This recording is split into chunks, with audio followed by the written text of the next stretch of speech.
श्रीराम समर्थ. सद्गुरू श्री ब्रह्मचैतन्य गोंदवलेकर महाराज यांचे प्रवचन 12 मे. कोणत्याही परिस्थितीत वृत्ती स्थिर ठेवावी. अमानित्व हा देहाचा धर्म आहे. दुसऱ्याचा मोठेपणा राखून आपला मोठेपणा वाढवावा. दंभ हा मनाचा धर्म आहे. तो दुसऱ्याला फसवण्याकरता नसावा. स्वतःचे कल्याण करून घेण्यापुरताच दंभ असल्यास हरकत नाही. अहिंसा हा देहाचा आणि मनाचा धर्म आहे. अहिंसा ही हेतूवर अवलंबून असते. वाचेने कोणाचे मन दुखवू नये आणि देहाने परपीडा करू नये. दुसऱ्याचे दोष सांगणे हे हीनपणाचे लक्षण आहे. लौकिकातला मोठेपणा एका जन्माचा घात करतो, पण दंभ आणि हिंसा अनेक जन्मांचा घात करतात. द्वेषामुळे हिंसा घडते, म्हणून आपण कोणाचाही द्वेष करू नये.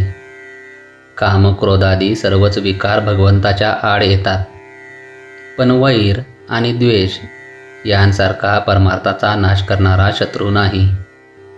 स्वार्थामुळे द्वेष घडतो. स्वार्थ जायला नामासारखे दुसरे साधन नाही. आपली वाचा दुसऱ्याला शिकवण्यासाठी आणि मोठेपणा बाळगण्यासाठी नाही. वाचेने म्हणजे जिभेने बोलता येते आणि खाता येते.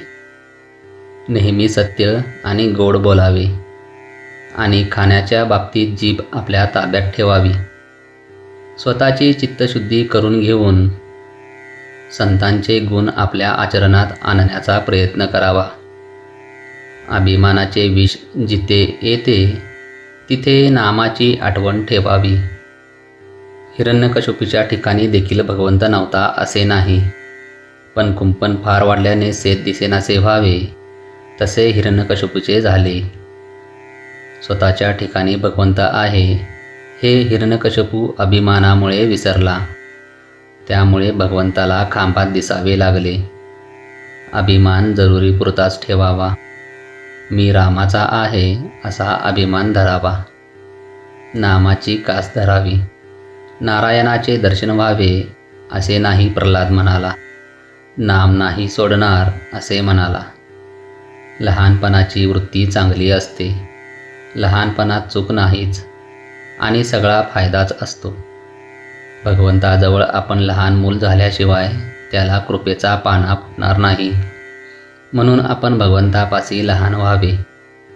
लहानपण हे वयावर अवलंबून नसून आपल्या वृत्तीवर अवलंबून असते. कोणाविषयी वाईट विचार मनात आणू नयेत. त्यापासून आपलेच मन गढूळ होते.